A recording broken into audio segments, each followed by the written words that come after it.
want to make my video look as professional as it can be. Obviously, I don't want you seeing the blue in the background. Obviously,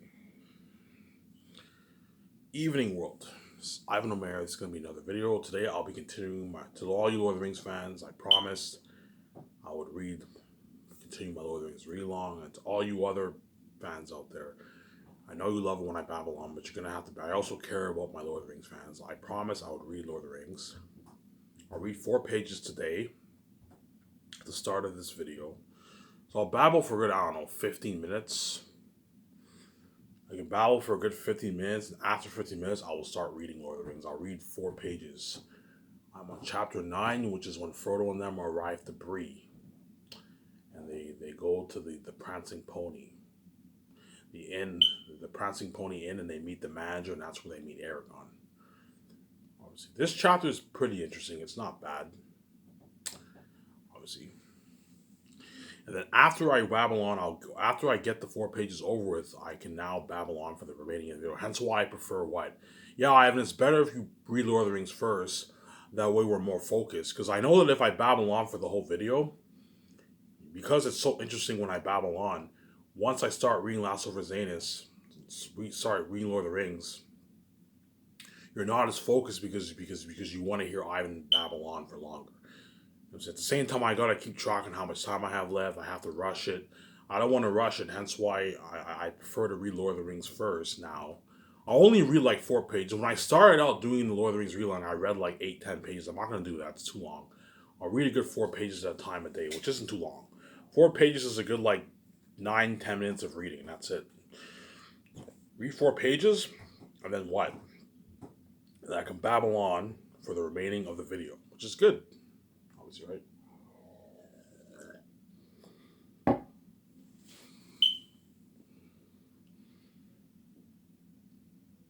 I'll babble on, talk about Sky Source as usual. Talk about Sky Source. I like talking about my personal life with my wife, obviously. Then I also like talking about what? Personal stuff with my wife, Sky Source. You know what I'm saying? The candidates who are most likely going to be the chosen candidates and the most likely chosen candidates for my movie, obviously. So you have the chosen candidates for my movies, and you also have the candidates who are most likely chosen. Again, you guys already know who's chosen because I have the keys. You can see the future. You know, but I told you there's a high chance. I'm just saying. I'm throwing this out there. There's a high chance for the Great Escape movie. Even though I only have 2 actors chosen. Like those 2 actors are guaranteed going to be my movie. But the other actors, there's a high chance I'm gonna have my secretaries give their agents a call, and I'm gonna have them cast for the what? For the amazing Great Escape movie. You're looking at an amazing movie for that, man. An amazing story. Obviously, you know what I'm saying? And I personally want to be involved in all the writing process for all my movies. I can easily be lazy and not even write my script, man. I can me and my wife, all we have to do, me and my wife can just do the concept arts. I can easily just me and my wife can just sit on our desk, make some of the main calls, sign the contracts, do the contracts. I can have someone else write the scripts, obviously. But I personally want to what? I want to co-write all my scripts, obviously. Especially Last of Us. Last of Us, I want to write it because I wrote the story, obviously. And I don't want anyone to do that story. Hence why, because I have a plan for all my movies, I want to write my own scripts, obviously. All my movies that I make, I want to be involved in the writing process. I want to be a co-writer. I'll never write a script on my own. No, if you write a script on your own, you can have what? You can have problems with your script. Hence why it's good to have a lot of minds involved with your script. That way you get a better, more professional. If you want to get scripts on the same level as Hollywood, you have to hire Hollywood screenwriters, obviously. Like Jon Favreau and Dave Filoni, those guys have written scripts. They're talented writers, obviously. It's not guaranteed I'm going to hire Jon Favreau and Dave Filoni. There's other screenwriters out there too that are talented. You know what I'm saying? There's other screenwriters out there too who are talented. I don't have to hire Jon Favreau and Dave Filoni. There's Ryan Johnson, J.J. Abrams. Those guys are talented writers. You know what I'm saying? You know what I mean? Even though Last Jedi, I didn't really like Last Jedi that much. It was all right. You know what I'm saying? Even though, in my opinion, Ryan Johnson isn't really a Star Wars guy. The guy is a fucking talented writer, obviously. He's a very, very talented writer. He's very talented, obviously. He's also good for my what? For my well, Last Jedi was not bad. I'm not like a huge Last Jedi hater, but like it wasn't like the greatest, but it was not bad. It was a pretty good movie, obviously. But like my point is, Ryan Johnson, you have J.J. Abrams. Those guys are also good candidates for my screenwriters, obviously too. You have the two script developers who wrote the Avengers movies. You can hire those guys to be full-time writers for your movie, obviously, if you want to. Obviously, there's a lot of good candidates out there who are good screenwriters, obviously. For what? For my movie, obviously. So I'm gonna hire two full-time screenwriters. I'm gonna call them script developers because they're like they help with the development of the script, right? The casting calls. Hence why I'm calling them script developers. I'm gonna hire two full-time script developers. They're gonna be my assistants with writing my scripts, obviously. So even though I have the creative mind and I'm very gifted, I can write great dialogue. You know what I'm saying? Trust me, you think I'm crazy right now, but once you read my book, you'll finally see. I mean, oh my god, Ivan's a talented writer. Yeah, I was born with a gift. I can write. But screenwriting is a lot more difficult than writing a novel. Hence why you need to have professional, talented people, talented minds helping you. Obviously. Hence why for Zane. But I told you for Zanus, for a story like Last of Zanus, as long as I follow the script, you should get what? An amazing movie. Follow the script, you add details to make the scenes more dramatic, you should get an amazing movie. You might hear some noise upstairs. As long as you follow the script, you should get an amazing movie for what? For my Last of Us story, obviously, as well as all my other movies. All my other movies will be harder for me to write because I'm going to have to write it from scratch. But I'm going to plan the story first. That way I have a foundation for what I want to write it about, obviously. But writing the Great Escape movie and all the other movies are going to be more difficult to write because I'm writing it from scratch, obviously. Whereas Zanus, all I have to do is just follow my book, follow the story, obviously. I told you, looking at the best fantasy novel ever written, man. Best fantasy novel written. Once you read my book, you'll finally see what I mean. I went over my book again today. I went over a good 14 pages of chapter 11, and I was fucking hooked. I'm like, oh my god, this is fucking sick. Every time I go over my book, I'm always hooked. The book, hence why it's a book you can reread over and over again. It's a fucking amazing book because I'm a fucking creative genius, obviously. I know how to tell an amazing story. Even my Their Unique book that I wrote a good 5 pages at the beginning of Their Unique. You know what I'm saying? I read the beginning, I'm like, oh my god, this fucking beginning is interesting. I'm like, oh my god, I'm talented, I'm fucking gifted. Yeah, man. I'm a very, very gifted writer, obviously. See what I'm saying here? Yeah. And you better enjoy this series while the countdown is ticking, man. We're October 12th, right? Sometime towards the end of October, most likely early November. Early November, I'll be making that final announcement. Because by the end of this month, I'll be done. Once I go over I'm not going to make the final announcement until I finish my Lord of the Rings read-along. And until I'm done going over my whole book. Once I'm done going over my whole book and it's now ready, it's already ready to be released. It's now officially ready to be released on Lulu. All I have to do is just release it on Lulu for ebook and prints. Price it at $100, $20. It's ready to be released on Lulu. Oh, I'm gonna get ready and make that final announcement. Now, once I make the final announcement, I'm gonna let you world know I am officially piecing out for good. I am signing out. I'm not making any videos for after that.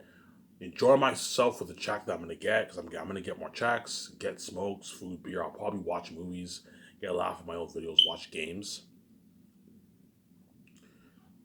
You know what I'm saying? And then I'm gonna be brave, man. One day I'm gonna be brave. I don't know. I'll wait a good 4 or 5 days, and then sometime in November, early November, I will go upstairs and hey guys, I am done my book. I finished my Last of Us book. I want to get my book self-published. I need your help. I have to tell them that because I know they lock the doors on me. Hence, I need them to unlock the gates so I can make my money, obviously.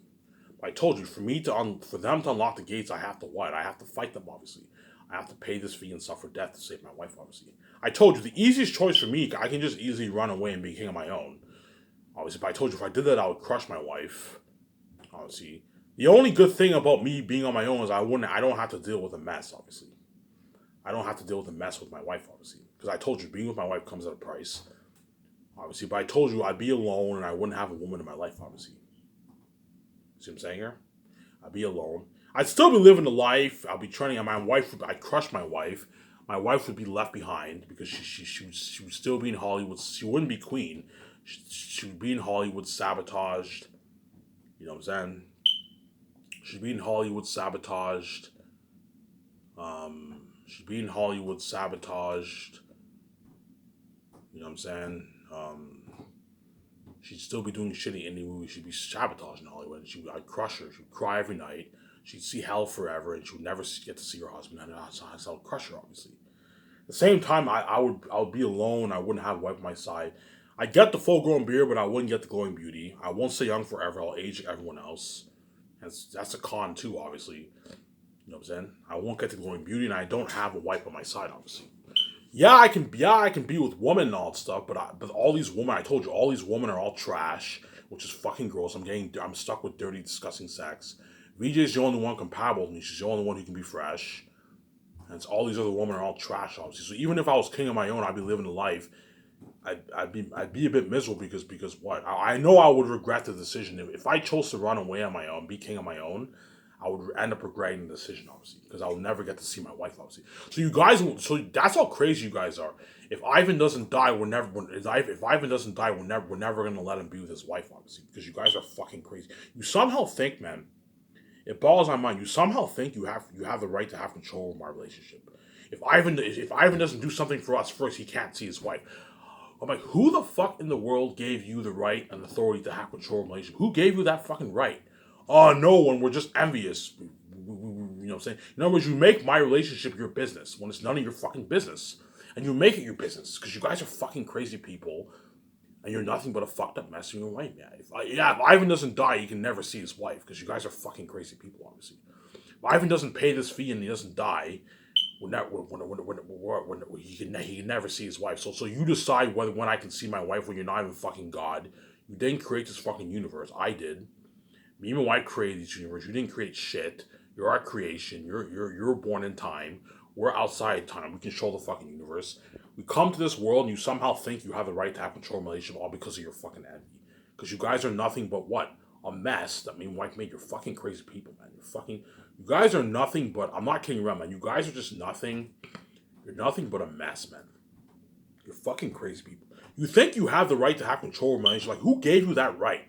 I'm going to ask you, world. Who gave you the right to have control of a relationship? Oh, no one, Ivan. We're just envious. So because of your envy, you somehow think you have the right to have control of my relationship. So once I suffer death and I pay this fee, so you have the mess with Ivan, you have the mess with VJ. Not after 30 years, separate me for 30 years. You guys say, yeah, Ivan, okay, we saw you have sex. You can see your wife now. So you have the control whether I can see my wife or not, and that's how you know I'm not gonna do it like that. Is because you separate me for 30 years. I never even got to see my wife grow up. I never got to see my wife grow up. When I see my wife, she'll be what, like 29, 30 years old. So I never got to see my wife pretty much grow up in her 20s or in her teens. I never got to see my wife grow up as a kid. I never got to see my wife grow up in her teens. I would have seen all that. I would have had a high school sweetheart. All those Darcy people all have their high school sweethearts and their high school girlfriends. I would have had that. VJ would have been my what? She would have been my high school sweetheart, obviously. You know what I'm saying? Had you let me and her be together, me and her would have what? You would have been living the celeb life, obviously, from child to adult, obviously. So the stepfamily's opened the door for us. Obviously, we would have what? I would have lived with my family, the rich life with my family, because my family are billionaires, obviously. VJ would have lived the rich life with her family, because we're royalty, obviously. They're royal families. You know how Prince Harry and them are fucking rich? Well, me and my wife were born into the rich royal families, obviously. You would have seen the royal. I can babble on for a bit longer. Me and wife, you would have seen the royal what? The royal life with Ivan and VJ, obviously. You would have seen Ivan in the news, VJ in the news as kids. So how it would have worked is my family would have raised me up. Me and my wife would have grown up together, obviously. But our family would have raised us as kids and all stuff. Me and wife would have went to school together. Obviously, okay, have Ivan and VJ go to the same school. We would have went to the same school, all that stuff. Maybe not, but we would have. My point is, I would have grew up with my family in their rich life. Obviously, VJ would have grown up with her family, living the rich life. Like you know how Prince Harry and them are like they live the rich life of the royal family. Well, think something like that. Well, we would have grown up with what? Both the gatekeepers. Obviously, we would have grown up with them. Obviously. And once we hit adulthood, Ivan and VJ could now what be? I guarantee you, me and my wife would have been high school sweethearts. We would have went to the same high school. And I would have had VJ as a fucking girlfriend, man. Yet you fucking separate me. You separate me and her. You separate me and her because you guys are selfish people, obviously. We get to have our high school sweethearts and our boyfriends and girlfriends in high school. And the one chick that Ivan's compatible with infect her and separate him from her because you guys are fucking. While we get to live our life and have our makeout sessions because you guys are crazy people and you're nothing. But you make my relationship your business when it's none of your fucking business, obviously. Just like your relationship is none of my business, you make my relationship your business when it's none of your fucking business, all because of your fucking envy.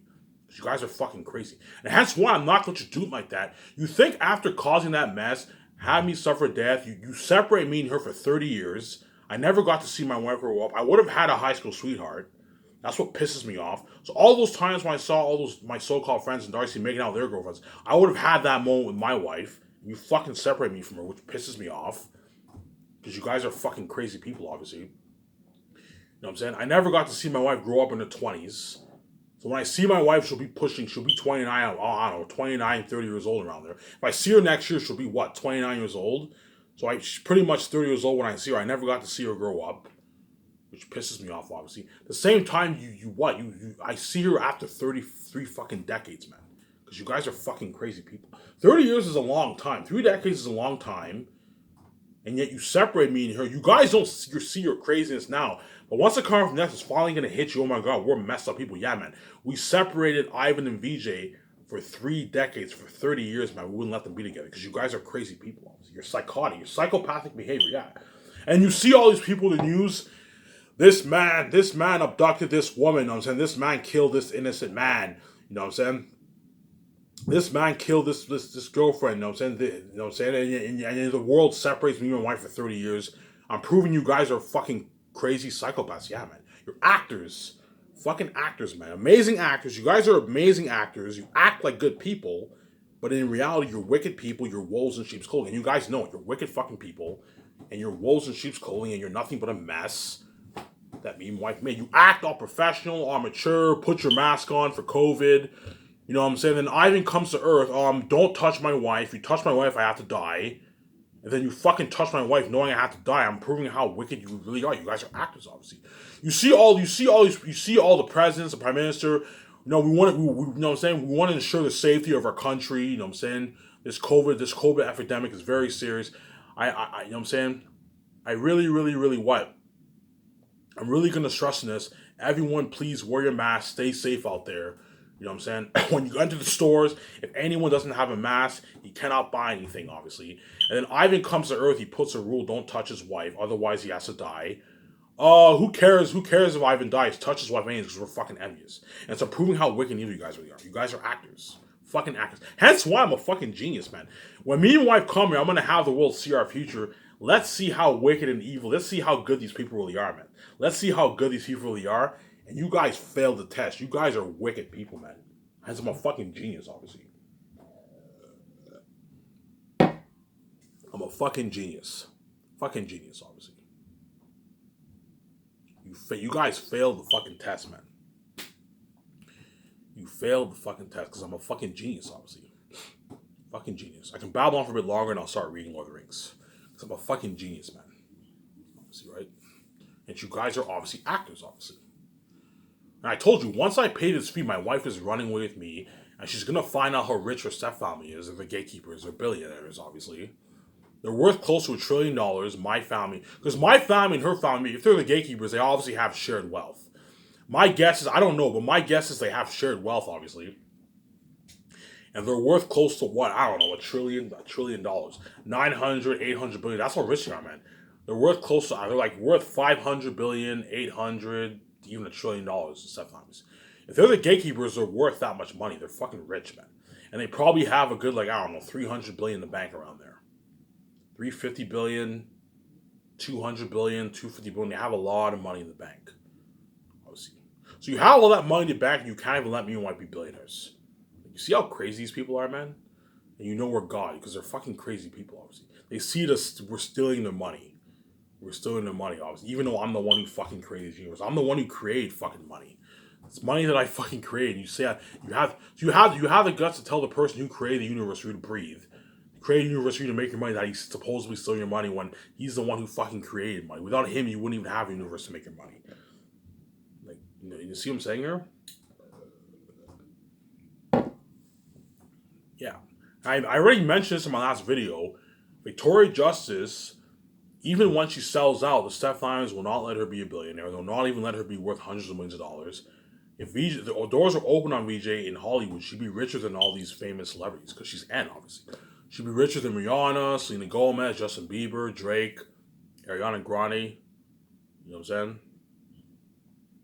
All that stuff. I heard there's rumors that Victoria Justice was jealous of Ariana Grande's career. I'm like, look, man, Victoria Justice would be more successful than Ariana Grande if the doors are open on her, but the doors are locked on her, obviously. So you see how, you know what I'm saying? There's some. I heard the rumor that Victoria Justice was jealous of Ariana Grande. I'm pretty sure she is because Ariana Grande is fucking successful. She's worth a lot of money. She has a successful singing career. I guarantee VJ's like, what the fuck? Like, why am I not as successful as hers? Because the doors are locked on her, obviously.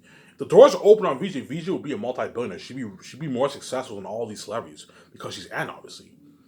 If she was a big A-list actor, she'd be more successful than all these actors. So think about this. You have control over her finances. You have nothing to worry about.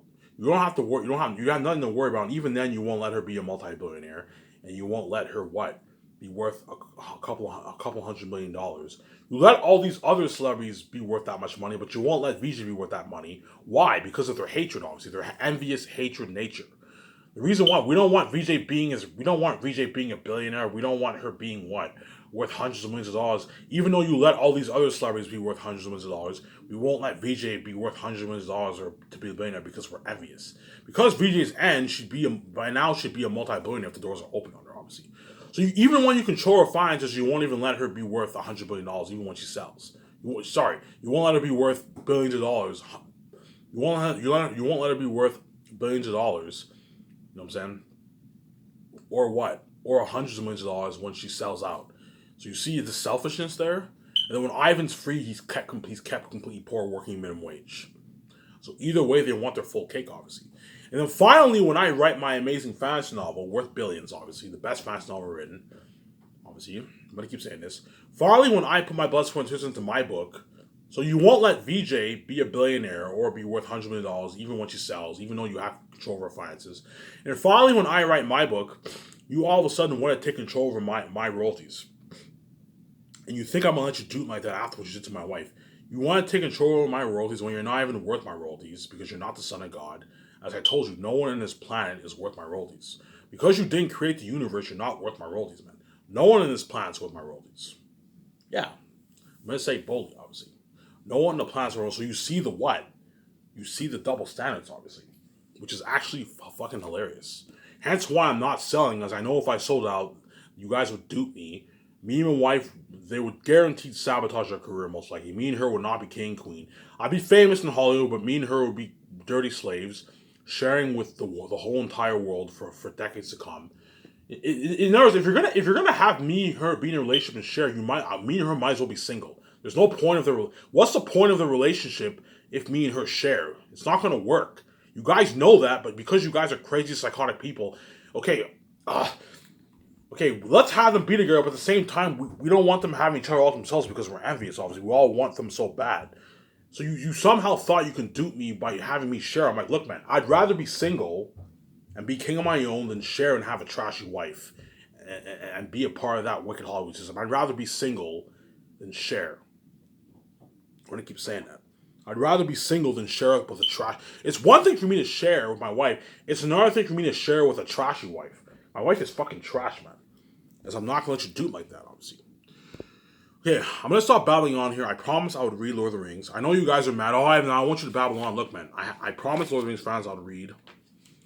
I'll read up to page 198. Okay? And I'll stop reading here, okay? So this is chapter 9, At the Sign of the Prancing Pony. Bree was a chief village of the Breelands, a small inhabited region like an island in empty lands round about.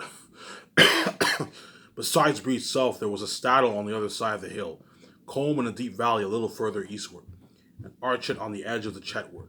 Lying around Bree Hill and the villages was a small country of fields, and tamed woodland only a few miles abroad. The men of Bree were brown-haired, broad, and rather short, cheerful, and independent. They belonged to nobody but themselves, but they were more friendly and familiar with hobbits, dwarves, elves, and other inhabitants of the world about them than was or is usual with big people. According to their own tales, they were the original inhabitants and were the descendants of the first men that ever wandered into the west of the middle world. Few had survived the turmoils of the elders, so he's going on into the history and all stuff of Bree and all stuff, right? But when the kings returned again over the great sea, they had found the Bree men still there, and they were still now there when the memory of the old kings had faded into the grass. In those days, no other man had cell dwellings so far west, or within 100 leagues of the Shire. But in the wild lands beyond Bree, there were mysterious wanderers. The Bree folk called them Rangers, and knew nothing of their origin. That's where they meet Strider, obviously. So he says there's what?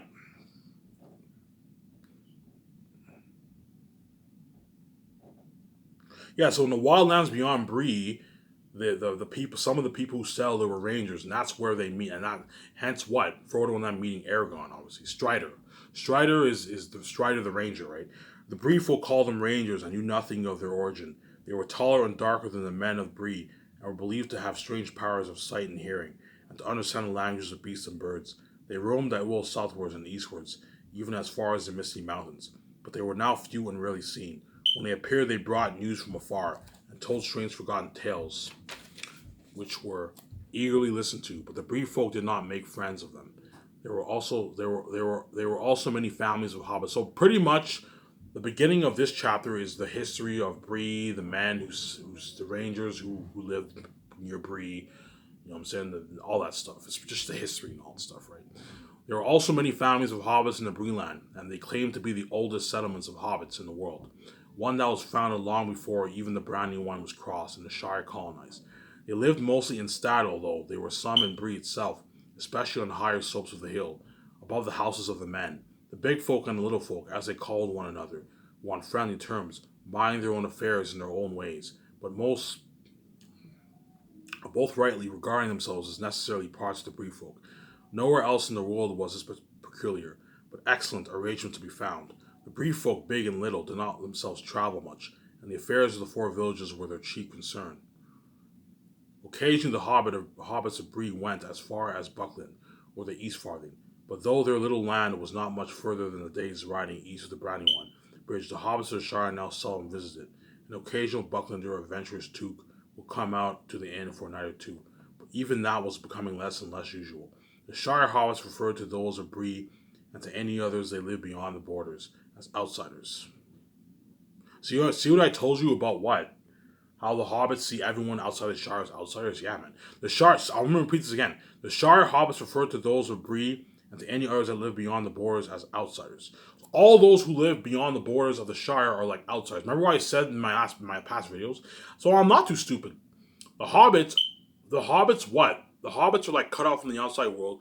Everyone outside the border, because Bree, Frodo and them are now what? Leaving the borders of the Shire pretty much. So when they were in Buckland, Crick Hollow, and all those places, the Old Forest, Tom Bombadil's house, they were still within the borders of the Shire, and now they're crossing the borders of the Shire. Because remember, Tom Bombadil said, he's like, I cannot leave the borders. I'm not going to go past the borders. I'm going to go back home. Frodo and them are like, hey, come with us. You know what I'm saying? And Tom Bombadil's like, no, I don't want to leave the borders. You know what I'm saying? I'm going to go back home to see. You know what I'm saying? Yeah, there's a good chance when I make this video, I'm going to have to cut it. No. 33 minutes. I should have enough time to read. I only have about 2 pages left, guys. So you gotta bear with me. I know you guys like it better when I babble on, but I also promise Lord of the Rings fans, I want to read the Lord of the Rings. I want to do my Lord of the Rings read along too, obviously. Right. The Shire hobbits referred to those of Bree and to any others that lived beyond the borders as outsiders, and took very little interest in them, considering them dull and uncouth. There were probably many more outsiders scattered about the west of the world in those days than the people of the Shire imagined. Some, doubtless, were no better than tramps, ready to dig a hole in any bank and stay only as long as it suited them. But in the Bree-land, at any rate, the hobbits were decent and prosperous, and no more rustic than most of their distant relatives inside. It was not yet forgotten that there had been a time when there was much coming and going between the Shire and Bree. There was Bree blood in the Brandybucks by all accounts. The village of Bree had some 100 stone houses of the big folk, mostly above the road, nesting on a hillside with windows looking west.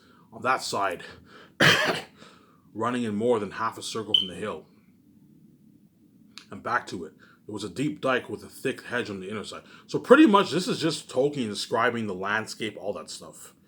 You know what I'm saying? The hobbits seeing the Bree as outsiders, all that stuff. It's just some history, obviously. Right. Running in more than half a circle from the hill and back to it, there was a deep dike with a thick hedge, and describing the landscape, obviously, right? Over this, the road crossed by a causeway, but where it pierced the hedge was barred by a great gate. There was another gate in the southern corner where the road ran the village. The gates were closed at nightfall, but just inside them were small lodges for the gatekeepers. Down the road where it swept to the right to go around the foot of the hill, there was a large inn. It had been built long ago with the passing pony, right? I believe. Yeah. It had been built long when the traffic on the roads had been far greater. For Bree stood an old meeting of ways. Another ancient road crossed the east road, just outside the dike at the western end of the village, and in the former days, men and other folk of various sorts had travelled much on it. Strangest news from Bree was still a saying in the East Farthing, descending from those days, when news from north, south, and east could be heard in the inn, and when the Shire hobbits used to go more often to hear, but the northern lands had long been desolate, and the north road was now seldom used. It was grass grown, and the Bree folk called it the Greenway. The inn of Bree was still there, however, and the innkeeper was an important person. His house was a meeting place for the idle, talkative, and inquisitive among the inhabitants, large and small, of the four villages, and a resort of rangers and other wanderers, and for such travelers, mostly dwarves, as still journeyed on the east road to and from the mountains. It was dark, and white stars